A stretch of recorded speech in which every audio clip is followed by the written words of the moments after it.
Thank you very much. Mr. Young is recognized for 5 minutes.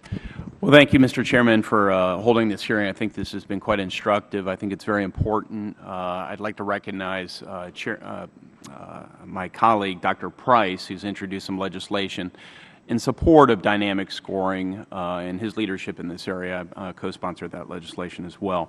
All of you have done dynamic analysis of the camp draft. Certainly appreciate that and your efforts here.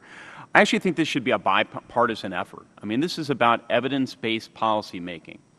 And I've actually discovered, outside of the Klieg lights and C-SPAN coverage and so forth, that it is a bipartisan initiative to dynamically score a range of different policies, from immigration reform bills to transportation bills to tax bills.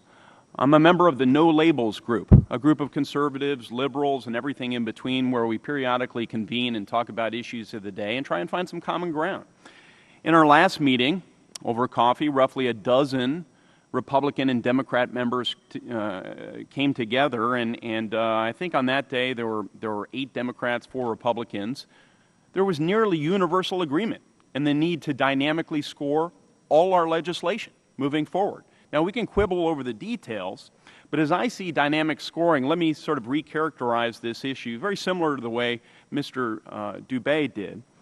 We can either be wrong all of the time by adopting this artificial, static model, and it indeed is a model as well, or we can be right some of the time through dynamic analysis and through an iterative process, learn from our suboptimal models and make all of our assumptions very clear to the public and to the best minds in the country and to policymakers alike, and improve upon those models.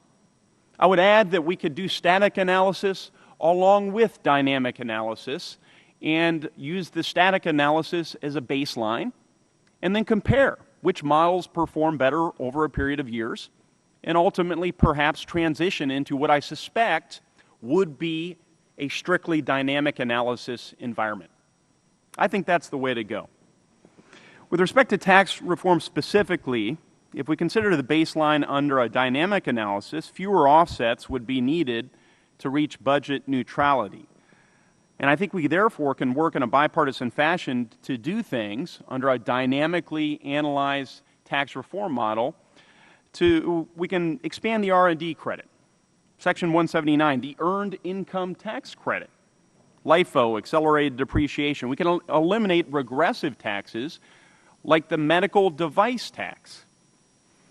Now, do you agree, I'll ask Mr. Dubé, if the committee were to consider dynamic growth as part of its budget-neutral analysis, that the risks of a dynamic score being wrong are outweighed, perhaps significantly outweighed, by having extra revenue to use on keeping provisions intact, like Section 179 at the $500,000 level, that inarguably encourage growth?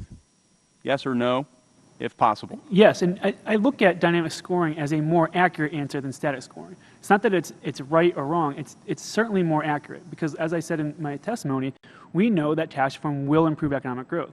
Static scoring doesn't take into account those impacts. So we know that it's wrong, and we know it's wrong in which direction. And so we know that dynamic scoring gets us closer to the right answer. Right. So progress occurs in all realms: science, any area of academia, in our economy, in policy making, through an iterative process, or it ought to occur through an iterative process, through trial and error, and improving upon suboptimal results. Same thing should apply with respect to tax policy making. Same thing should apply with respect to our analysis. I was encouraged to hear of this notion of microdynamic analysis. We need to look at specific provisions of our tax code and other areas of policy, major ones, as Mr. Holtz-Eakin emphasized, in a dynamic way as well. Now, if that requires additional staffing at joint tax, you know, this is an area where I'm willing to invest in a few more staffers to ensure that we have more optimal growth-oriented policy that will increase the number of jobs, increase personal income, and so forth. The last thing I would add is just emphasize that this doesn't have to, at least initially, be an either-or sort of question.